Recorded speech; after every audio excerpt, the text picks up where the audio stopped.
how to play them and how to use these stats. Alrighty, so basically, how you play as a goblin, as a DM, you want to be like, just imagine yourself as like the youngest brother.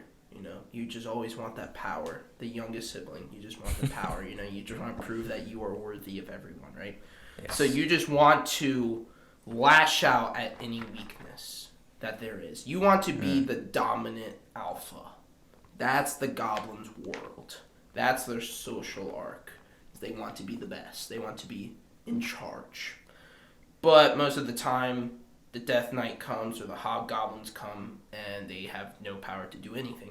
But they want that power so bad. They will deceive even like their greater foes, put them in like traps or assassinate them or stuff.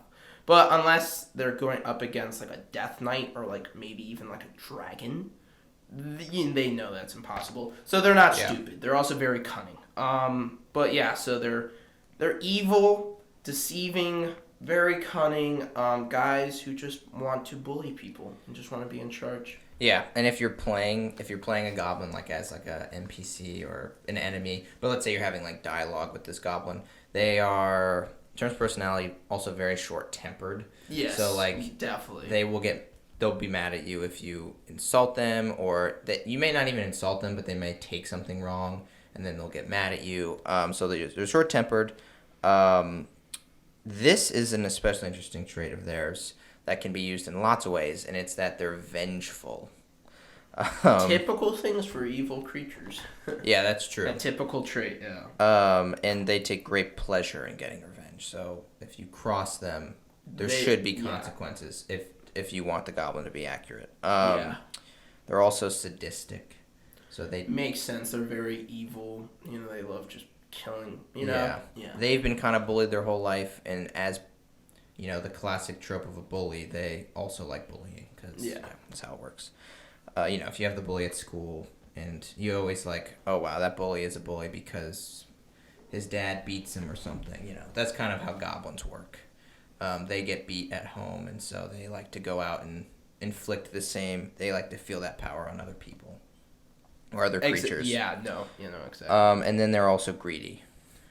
Yeah, no, money. Literally everything really likes money except for monks, but yeah. Yeah, and so you reference that their intelligence is an interesting thing because they are smart. So they are. I mean, they're cunning. They're not cunning. They're not like book smart, but they know like I guess like street smarts. I mean, not like street smarts, but like they know like if something's going up, or they know how to like do something deceitful. They know how to like make traps. Yeah, they're good at planning out strategies in terms of catching someone or killing them or ambushing. So they'll be like strategic in that sense. Mm-hmm. And they're not stupid. Like they can be sort of book smart, but where they kind of become stupid is they lack common sense, and so they can come up with these crazy plans that only are probably extremely dangerous, but because goblins just don't think commonsensically, if that's even a word, they will just do something insane. Like, you know what I mean? They'll have a plan where like there's something in the cave, they're just gonna run in with like bombs and be like, yeah, and like do random stuff and then they realize, they walked into an owlbear den and they're like, oh, and then they die. Yeah. So basically, which can make them unpredictable. So as the DM, while goblins do want to stay alive and plan out things meticulously, don't be afraid to make them just do something crazy, because goblins are crazy in a sense. They are crazy. Yeah, like for instance, what I like to do with them is you put them on catapults. You launch them. That sounds like a goblin thing to do. A goblin trick. It's like that's just put me on the catapult. Let's see what happens. Yeah, and that is what they would do. They would charge you with two swords. They would get launched, and they would just go into like the castle and just they probably will die on impact. But goblins would do that. Cause some chaos. Yeah, they would cause chaos. Very. They're crazy. Yep.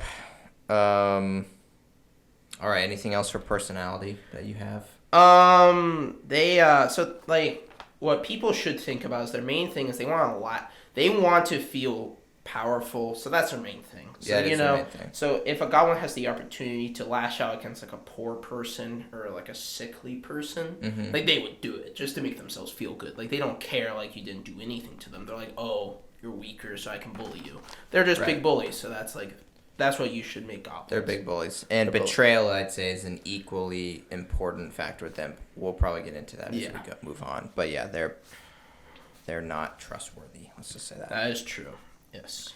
All right, so let's talk a bit about their motivation. So if you have a goblin, what is this goblin trying to achieve? Because let's say you're just writing a story, right? The character motivations are extremely important, and since D&D is a game of telling stories, it's good to know what your creature or character is trying to achieve, because that influences all the actions they take. So we've kind of already talked a little bit about a goblin's motivations. I would say it is they desire the thing they've never naturally had, and that is just power. Power and control. Yeah. Yeah, no, that's what they want the most. Maybe money, but they just want the sweet feeling of I'm in control. You are all my slaves. Yeah. Do what I say. That is what they want. That's a goblin's dream. Yeah, and I wouldn't say it's not power in the sense of like world domination. Like it's not like I'm Thanos getting the Infinity Stones. Not that he wants world domination, but it's not that kind of long thought out plan of ruling everyone.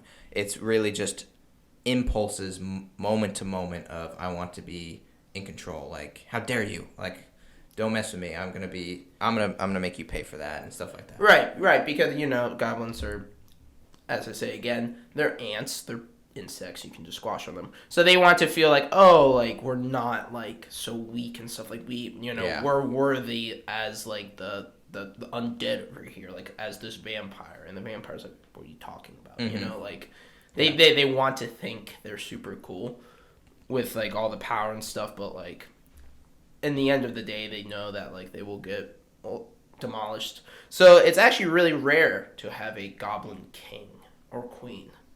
In society. But you can. Well, okay. Actually, that's a good segue.